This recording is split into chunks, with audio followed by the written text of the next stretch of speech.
Welcome to Zooming In at the UnPopulist. I'm your host, Aaron Ross Powell.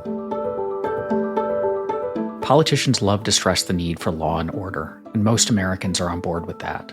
But the phrase rings rather differently in middle-class suburbia than it does in those communities most subject to the heavy hand or fist of the law. To explore what law and order looks like in African American communities, I'm joined today by Stephen Henderson. He's the host of NPR's Detroit Today and Detroit Public Television's American Black Journal. Before working in TV and radio, Henderson won a Pulitzer Prize for commentary for his writing at the Detroit Free Press.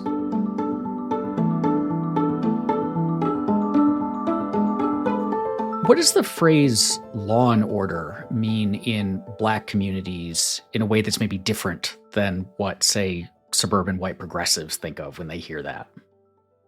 So, I think, as with all things, history is kind of important when you think about the way that people receive messages today or hear things today. And so when you talk about Black communities and that phrase, law and order, the history there is pretty awful.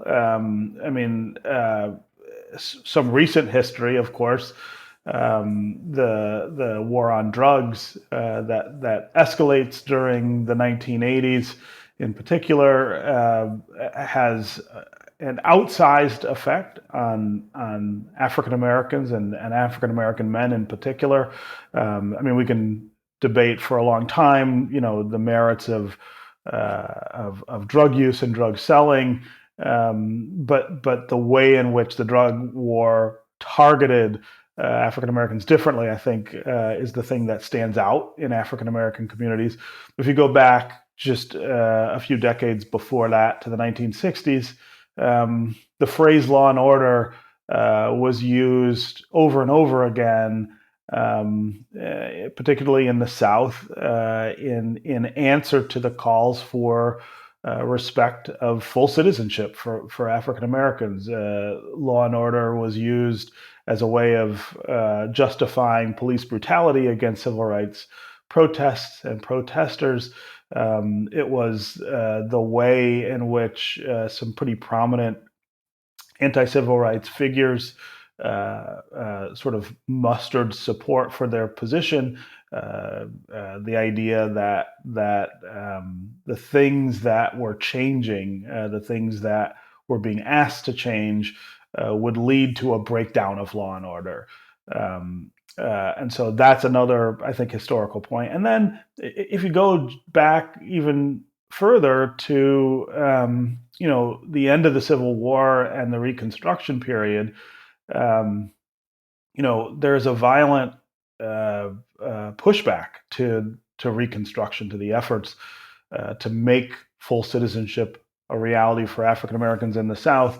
And law and order is the phrase that gets invoked time and again as a pushback to that Black freedom, Black voting, Black community building and business growing were somehow threats to this idea of law and order. And in fact, the origin of the Ku Klux Klan itself finds itself mired in this phrase and this idea that there's a law and order that mandates Black inferiority in order to be maintained. And so, I think those are all things that as African Americans we grow up hearing about and learning, but they're also the things that we experience. Here in the 1980s in Detroit, I was a teenager and getting my first taste of the kinds of freedoms you get as an adult, driving a car, riding around in cars with people. The fear we had of Detroit police back then, and in particular, the Big Four, which was a squad of plainclothes policemen in unmarked cars who rode around and pretty much did what they wanted. We knew who that was, and we knew what kind of trouble we might face, no matter what we were doing, if we came across them. And so it's just it's a phrase that invokes all of those things, both historical and contemporary. that suggests that that's about targeting us in a way uh, that heightens and enhances the notion that we are not equal citizens. As you were saying that, it put me in mind of there's this passage from a speech that Bill Buckley gave in 1965 to NYPD officers that I come back to all the time as I think representative of this view that sees basically the social hierarchy that has certainly in 1965 blacks at or near the bottom, as indicative of order and indicative of the way that civilization just naturally ought to be. And he's talking to New York police officers in 1965 about protests, about civil rights protests. And this was a time when, let's just say, like, Black Americans had reasons to be skeptical of cops in 1965. And he says, every age in which values are distorted, an age like our own in which truths are thought either not to exist or as to exist only as quaint curios from the dead past, the wrath of the unruly falls with focus on the symbols of authority, continuity, and tradition. And it feels like you see an element of that even today in terms of, like, I watched a lot of people during the George Floyd protests, a lot of people who were extremely sympathetic to the argument that police were brutal, needed reform, that they acted in really awful ways to marginalize communities and so on. As soon as the protests were large enough that they were, say, blocking traffic, that there was a little bit of violence on the margins of them, it was all of a sudden, no, what we need is law and order. Like a little bit of and a viewing of basically traditionally like marginalized, underprivileged people asserting themselves as representative of not justice, but of disorder. And it really just seems to trap a lot of, like, even well-meaning people's thinking of the moment the struggle for liberty becomes a little bit unruly, we need to clamp down on it. Yeah, yeah. Well, and again, that's tied to this history and this idea of what place what place African Americans are supposed to occupy in our country. And look, a lot of this is subconscious, right? As you point out, a lot of well-meaning people are still raised and socialized, in a culture that has all of these markers of inequality baked into it, and so the assumption is that's the way things are supposed to be, right? And somebody who's pushing back against it, is disrupting that structure, and that structure then, of course, becomes synonymous in the narrative with the idea of law and order. That as long as that structure is in place, we're all safe or fine. It was interesting during the George Floyd protests at how exercised people got and how much was made over those protests and what they looked like. Um, you know, uh, I'm the first one to call out people who take advantage of legitimate protest and demonstration and act in ways that are inappropriate or illegal. But there was so little of that, really. If you were out in the streets and watching what was going on, I mean, there was less of that there than we saw, for instance, on January 6th of 2021, when a real mob attacked the Capitol. A lot of the folks who defend, the people who felt aggrieved enough to do that, also feel as though African Americans and their allies who were protesting the police didn't deserve that sympathy. But again, it is about the way in which we're trained to see Black people and Black causes. There is this defaulting to the idea that the structure that we live with today is the right one and the one that must be protected, and it's law and order that preserves that. How much of this is race versus class? And I ask because So the Tyree Nichols murder has been, and the response to it has been in the news a lot lately. And particularly among the right, you see this narrative that this didn't have anything to do with race because the perpetrators were black. Um, and and so is what we're seeing really about race, or is it about the fact that blacks happen to be the lower status group, and so it's about lower status groups asserting themselves? Yeah. So, I mean, on one hand, I always think that's a totally legitimate question to ask because there are really great substantive answers to it.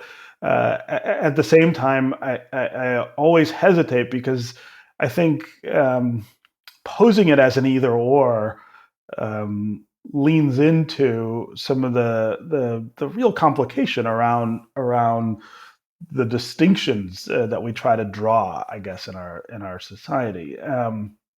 So yes, poor people in America suffer from a form of inequality that we can document and discuss, and many of us, depending on the community that we live in, can see on a daily basis.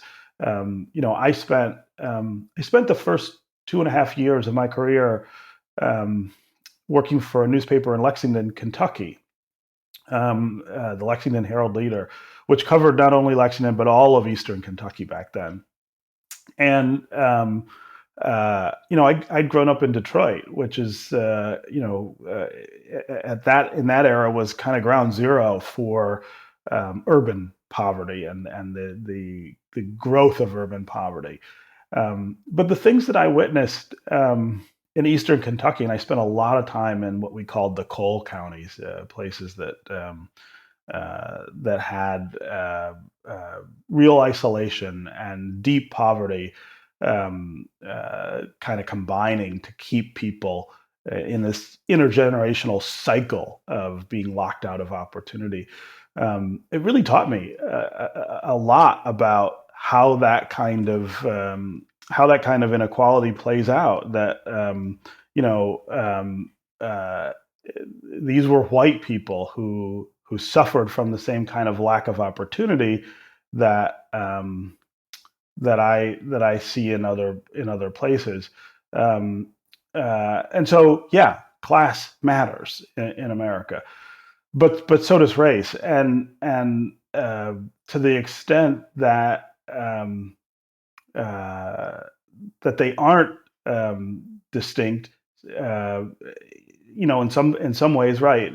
African Americans um, are overrepresented among poor people in America, and so it's hard to draw that distinction. But there are some things that we can talk about that make it different to be black than it is to be poor. And the beating of Tyree Nichols, I think, is a very good example. So my answer when people say, for instance, that this happened at the hands of black officers, and so that's not racist. I mean that leans into the idea that racism is about individual action and individual agency, and not about systemic policy. That the idea that black cops are black and therefore distinct from white cops in their actions is somewhat of a fallacy in a society that has institutions like policing, that are imbued with this idea of black inferiority. And so, the police who did that, when you watch the video in particular, you see them essentially mimicking the very same behaviors that you would see from a group of white officers reacting to Tyree Nichols and what he's doing. This idea that what he was doing was defying their authority, that he was somehow not complying with their superiority over him. Those are institutional. Uh, uh, those are institutional motivations, and they explain, I think, why those police officers didn't see him as another black man. They saw him as, as an opponent of their authority.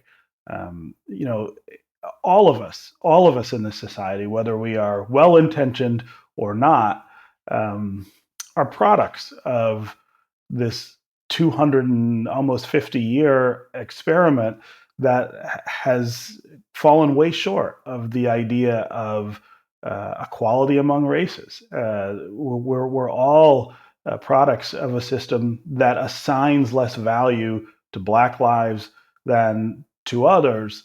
And so we're all, I think, susceptible to behavior that reflects that, often in a subconscious way, or an unintentional way.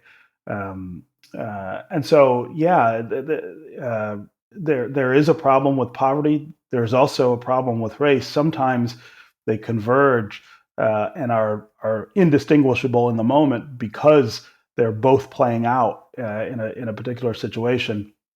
But I don't think that poses them as an either or construct, right?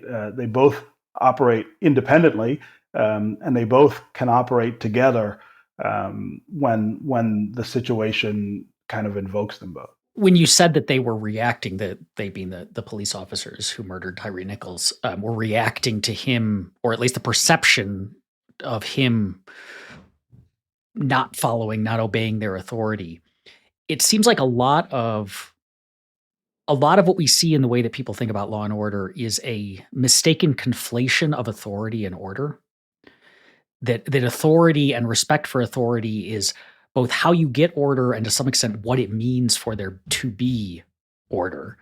But in a lot of these cases, you describe the plainclothes unit drifting through the streets, and we had a similar instance with this unit disbanded in Memphis after the Tyree Nichols thing. That authority is almost anathema to order in a lot of cases. How does that play out in these communities? Because it seems like in a lot of cases, like having these kinds of cops who are acting from a position of authority and enforcing it brutally actually leads to disorder. I'm thinking like you're not going to trust the cops as much. You're not going to go to them for like help when you actually need it, and so on. Like, do we have that kind of feedback loop? Sure. So part of the problem is, again, that the idea of order becomes synonymous with this idea of compliance with whatever those who have been given authority to enforce order decide what they want to do, and that's a kind of false sense of order. And it's false in, I think, the most important way, because it's an order that comes from it's an order that is imagined and enforced outside of the community that it's being enforced against. All of us as Americans want to live with a sense of order, right? We want predictability. We want safety. We want to be able to walk out of our homes and go to school or go to work and or go to recreate without having to worry about being safe doing that.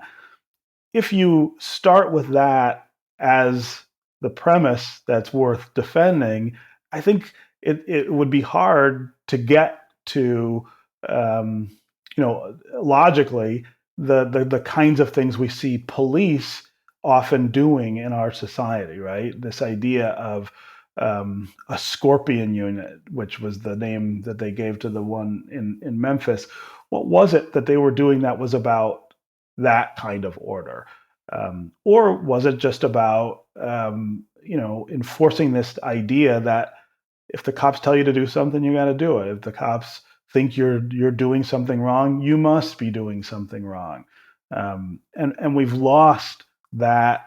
I think we've lost that connection in a lot of these communities. Now, a lot of people are saying we never had it, that the entire intent behind policing was always some form of subjugation, and certainly it was in some ways at the very beginning. But I do think that there was a stretch of time in American history where things were not as starkly disconnected from what I'm talking about in terms of policing and what police were actually doing.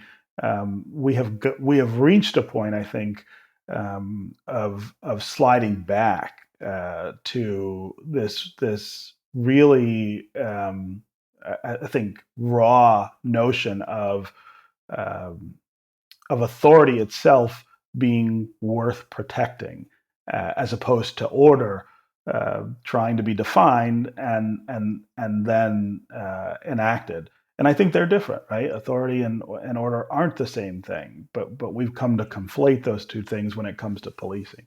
What do we do about that then? Because obviously the system as it exists now and in cities around the country is not just not working, but is in many cases monstrously unjust and destructive and violent and inhumane and so on.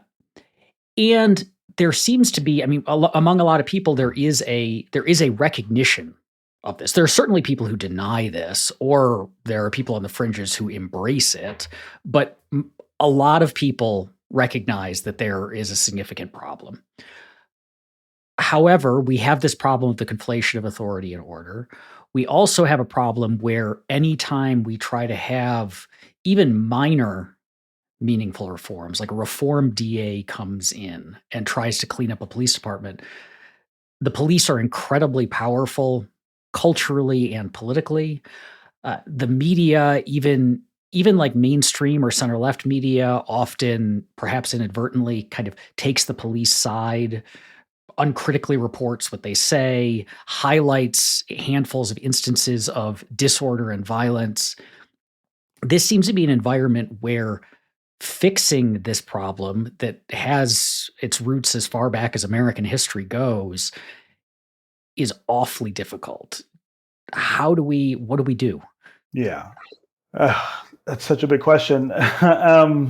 So I'll start with the conversations that I've been having here in Detroit with folks who want to, quote, defund the police. And I don't count myself as part of that community, right? I think that's at minimum, it's a terrible